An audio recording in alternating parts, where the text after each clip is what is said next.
When people are against the Illuminati, then they get punched in the face all the time. The press hates them, and nobody likes them. Was Barack Obama's presidency just a clean-cut illusion? A polished show, masking the real behind-the-scenes game the public was never supposed to peep. Have you heard the rumor that Barack Obama and Jennifer Aniston had an affair that ended his marriage? People that I respect, some that I even love, who may or may not watch this show.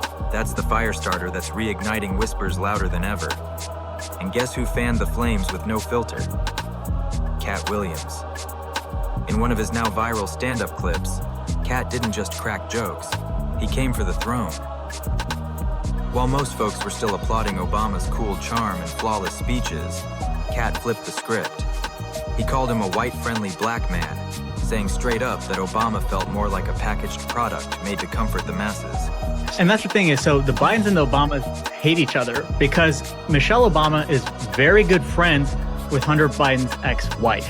So that's led to a significant problem where they don't like Hunter, and if you don't like Hunter, Joe doesn't like you.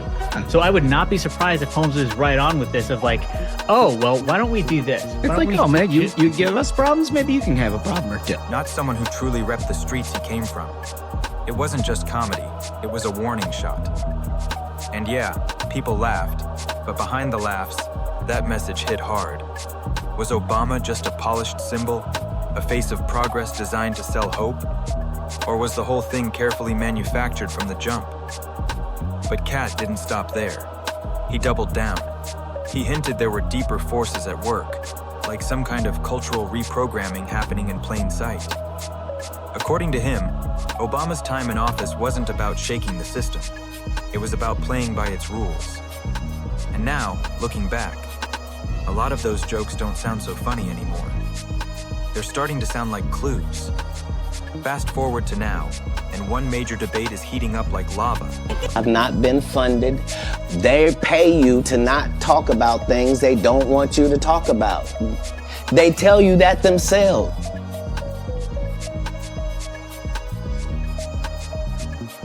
The nationwide push for LGBTQ mentors in schools has sparked major noise, and people are connecting it straight back to the Obama era. Critics say his presidency laid the foundation for all of it.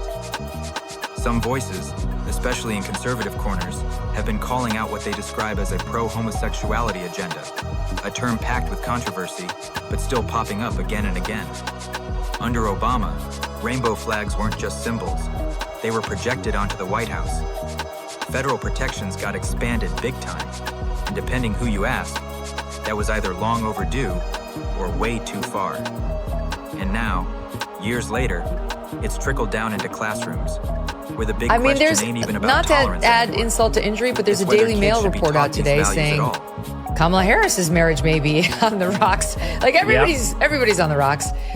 Again, I will say I love the Daily Mail, but the sourcing appeared weak. It was like people who know the couple, but like, I don't know if it's any better than that, but they're saying she's blaming him in part for her loss because he turned out to be such a hot mess liability. You buy it? The real question sparking chaos now ain't just about classroom talk. It's about whether kids should be mentored by adults chosen specifically because of their LGBTQ identity. Is that progress, or is it crossing a line? Some call it inclusion. Others whisper it's indoctrination. And the deeper question, was all this momentum a natural shift? Or was it carefully scripted years back? Then came the moment that threw gasoline on an already blazing fire. Joan Rivers and her wildest street interview ever. Just weeks before going in for what was supposed to be a routine throat procedure, Joan dropped a bombshell on camera like it was no big deal. "We already have a homosexual president," she told a reporter, dead serious. And then, without hesitation, she added, "You know, Michelle is a transgender." Boom. That moment broke the internet. Some folks laughed it off. Others looked shocked. But there was a small group who didn't blink. They leaned in real close. Because Joan, she didn't flinch, didn't laugh, didn't say it was a joke. And when the reporter tried to get her to backtrack, she doubled down, calm as ever. A transgender, we all know. But who's we?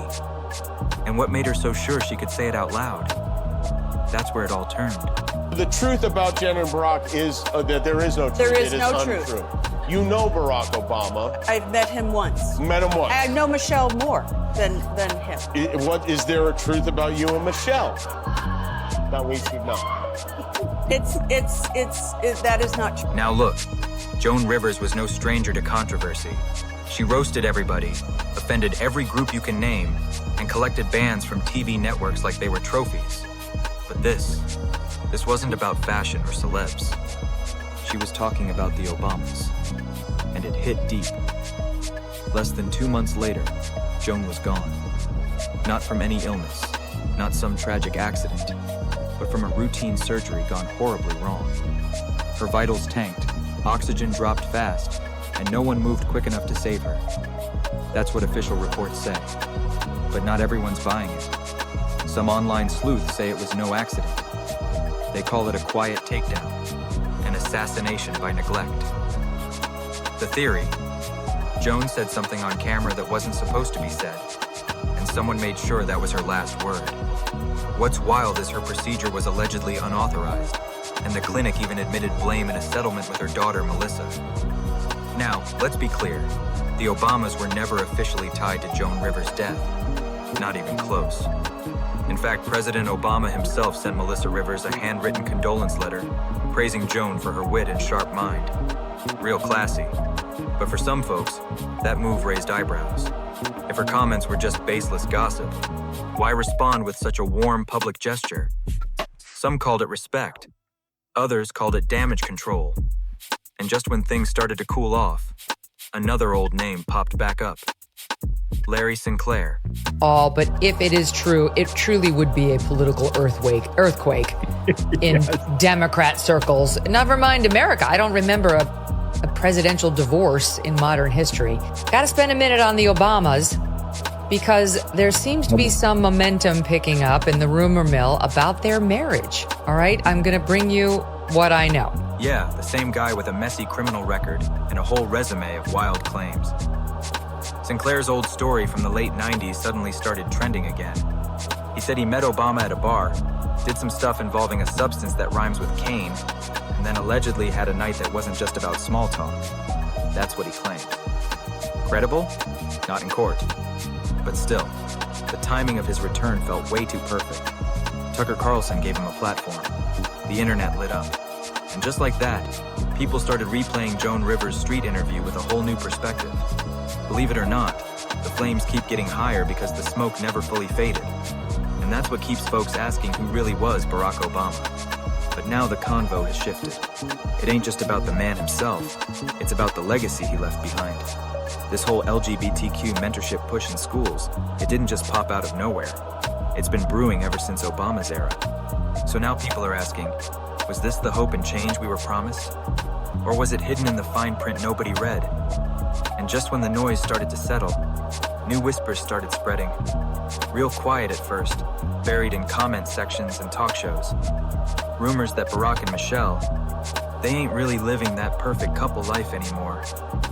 Word is they've been living separate lives behind the scenes.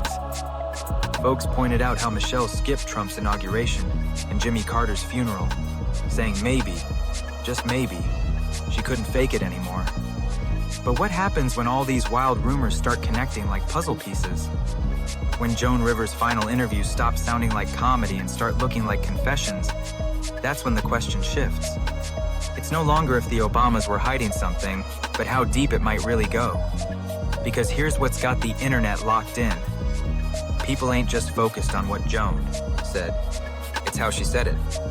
Her delivery? Straight up chilling. She didn't sound sarcastic. She didn't flinch. She is not sorry. They are looking forward. All the women in your life, all the women in my life are looking forward to being able to live a more normal life. Yeah, but still not entirely normal. Obviously, everybody's under the microscope at all. A little bit more. And you're staying in Washington, D.C., which is unusual for an exiting president. She just said it like it was common knowledge, as if the public already knew but didn't want to face it. When pressed to explain, she calmly said, "It's okay. It's not a bad thing." Then boom, she walked off. No jokes, no smile, Just a cold mic drop. Now here's the eerie part. Just weeks after dropping that bomb, Joan was gone. Just like that. Could her sudden passing really be a tragic accident? Or was there something more beneath the surface? What if her so-called joke was never meant to be funny at all, but a warning in disguise? Things get real strange once you start digging into what really happened during Joan Rivers' final hours. According to official reports from federal health investigators, the clinic she went to wasn't ready for serious complications. Not even close. They skipped key safety protocols, and that raised some serious eyebrows. And get this, the dose of anesthesia Joan was given was way higher than it should have been. Her vitals dropped for several minutes, and nobody moved fast enough. But here's the part that really hits. Doctors allegedly started a procedure she never even signed off on. No written consent. Nothing. How does that even happen to one of the most famous women in America in a medical facility right in New York City? How does someone with that level of fame just vanish like that over a mistake that should have been prevented? Especially after calling out the most heavily guarded couple in American politics.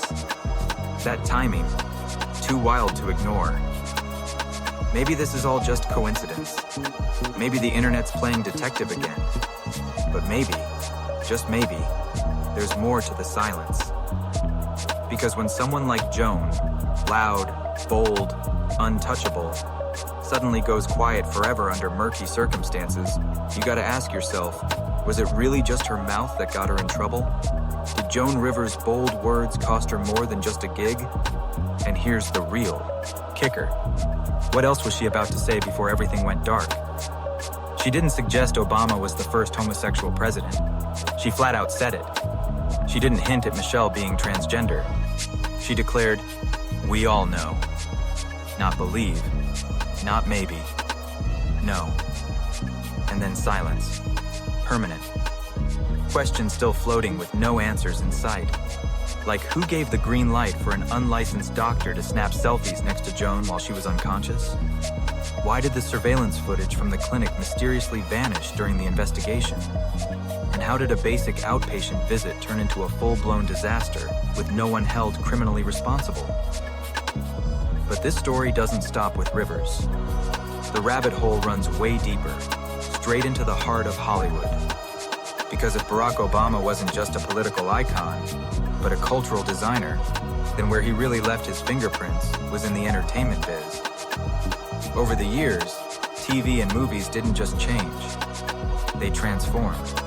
She's doing great in the school she currently attends, and our attitude is that if you have a teenager and you really want to make sure that they never talk to you again, then pull them out of high school right in the middle of sophomore year. So, look, they've made so many sacrifices. They have, and they didn't get to decide that. Exactly. So I want to make sure that they get... Stories that once stayed underground exploded into the mainstream like never before.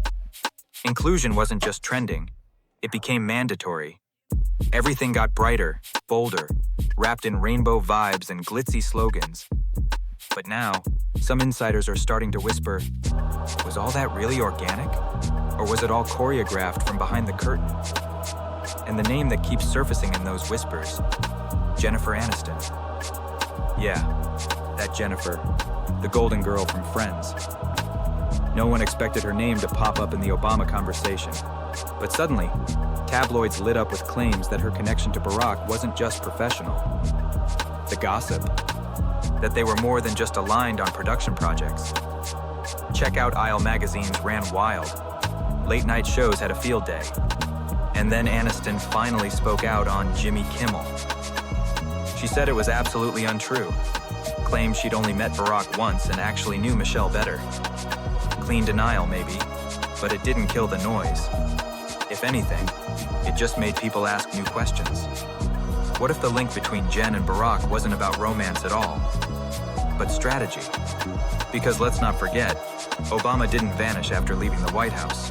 For me, going high is not losing the urgency or the passion or the rage, especially when you are justified in it. Going high means finding the purpose in your rage. You know, rage without reason, without a plan, without direction is just more rage. Through Higher Ground Productions, he inked major deals with streaming giants, launched docuseries, and put himself right at the center of modern storytelling. And that's what's got folks buzzing. Not just who he connects with, but why. Jennifer Aniston, polished, relatable, and riding high off her Apple TV success, checks every box when it comes to influence, charm, and staying power. So, is it really that far-fetched to think that pairing two of the most trusted public figures, one from politics, one from pop culture, could be part of something bigger than just screen credits? What if it's about shaping how people think without them even knowing it? Think about it. If public trust is the real currency, then Obama and Aniston are sitting on solid gold. And if you can shape values, identity, and even voting habits through stories, who better to steer the ship than Hollywood's top-tier crew? That's where things start feeling a little too perfect. Because if Obama's time in the White House was just Act 1, could Hollywood be his Act 2? This ain't about passing laws, it's about persuasion, influence. Not through speeches, but through scripts, characters, and binge-worthy drama. A whole generation's been raised on streaming, Netflix, Hulu, Apple TV, eating up prestige content without even noticing how much political messaging is baked in.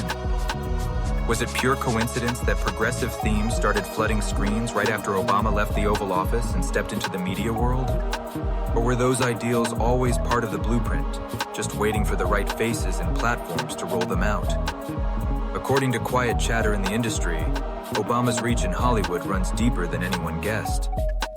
From casting choices to storyline approvals, some insiders believe he's helped craft a kind of cultural think tank, a private alliance of A-listers, producers, and showrunners who all move with the same mission. Whether that mission is real passion or high-level planning, that's the murky part. But even people outside the industry are noticing the signs. Shows and movies with heavy social messaging, they don't just get made, they get fast-tracked. Red carpet buzz, viral campaigns, glowing reviews, it all hits like clockwork. And now folks are asking, who's really pulling the strings behind the scenes? And if the mastermind behind all this storytelling power just happens to be a former president with a global platform and his own production company, then it wouldn't be the first time soft influence was used to quietly shape hard reality. Meanwhile, the rumors, they keep evolving. Divorce buzz, political tension, and more public appearances without Michelle. Her absence from key events like Trump's inauguration or Jimmy Carter's funeral hasn't gone unnoticed. And neither have the subtle, awkward vibes between her and Barack when they do show up together. Eyes are on body language, forced smiles, and sidesteps that speak volumes without a word. Then came the podcast Bombshell. Not some random blog or shady YouTube channel, but a show hosted by actual DC insiders casually dropped a claim that the Obamas are no longer really living as a couple. Now that people pay attention to, because when that kind of claim comes from plugged-in political voices, not anonymous online trolls, it sticks. But just as whispers about their marriage and media influence started heating up, another familiar name came crawling back out of the shadows, Larry Sinclair. Yeah, the same guy from back in the day whose wild story about Barack Obama and a late 90s limo ride was once brushed off as nonsense. Sinclair's claims, straight up explicit, full of detail, and dripping with scandal, alleging a drug-fueled encounter with Obama in Chicago long before the rest of America eaved and knew his name. Back then, mainstream media torched his credibility. The man had a rap sheet. He failed a polygraph during a messy press conference. And just like that, the story vanished. But here's the twist. It's back. Thanks to rising alt-media platforms and one major political commentator giving Sinclair a second shot at the mic, the whole saga has resurfaced. And now people are asking, if it was so fake, why was it buried so fast? Why didn't anyone dig deeper? Because that's the unsettling part. It wasn't just dismissed, it was shut down. No follow-ups, no investigations, no neutral fact-checkers even tried to verify the claims. Some now wonder, was this just a wild hoax, or a story too risky to let breathe? It's not even about whether Sinclair's tale is true. It's about why it had to disappear so quickly. Was it about protecting a man or preserving a myth? And that's what's cracking the surface wide open. Because if even one part of that story holds weight, if even a fraction of Obama's early life was hidden, cleaned up, or sealed off, then what else might have been erased before the spotlight ever hit him? This could be a whole different kind of legacy, one the public was never supposed to unpack. So, if that's the part we've seen, how much has been kept off the record? In a world where every celeb slip-up gets exposed within hours, how did someone as watched as Barack Obama manage to float above the chaos for over a decade? Whether Larry Sinclair is just telling tall tales, or he's a buried whistleblower, the deeper fear he taps into is real. It's the fear that we're not just dealing with a carefully polished brand, but living inside a story where whole chapters were never even printed. And just when the noise starts to fade, boom, it explodes again. Meghan McCain. Yeah, that Meghan, daughter of the late Senator John McCain, went on air and casually dropped that she'd heard whispers about an Obama divorce. And not from shady gossip blog, as either, but from serious journalists in D.C. These ain't Instagram trolls. These are people who know how to keep things quiet, until now. Then toss in those resurfaced claims from right-wing influencers, saying Jennifer Aniston's been spotted at private Obama events. And suddenly, this saga starts to feel less like a wild fantasy, and more like a calculated silence nobody's willing to break. At least not in public. Now here's where it gets really weird. For every denial, there's a new breadcrumb, a missing appearance, a cryptic post, that strange tension you can feel but no one addresses. And that's the fuel for all of this. Because let's be real, America loves a power couple, but it loves a messy scandal even more. And when the couple in question built their image on unity, grace, and transparency, even the hint of betrayal hits like a national gut punch. But maybe this ain't really about a broken marriage, or secret meetups, or who's being seen with who. Maybe it's about power, the kind that don't need elections or podiums to move mountains. Maybe Obama's real legacy isn't the speeches, the laws, or even the historic 8-year run in D.C. Maybe it's the silent grip he still has today. Through media, through culture, through the screens we stare at every single night. His presidency might be over, but the ripple effect's still shaking things hard. So the question is, are we really ready to face the truth about what that legacy really means? Drop your thoughts in the comments. Like, if this made you think twice, hit that subscribe button so you never miss what's coming next. And hey, share this with someone who still thinks it's all just coincidence. See you on the next one.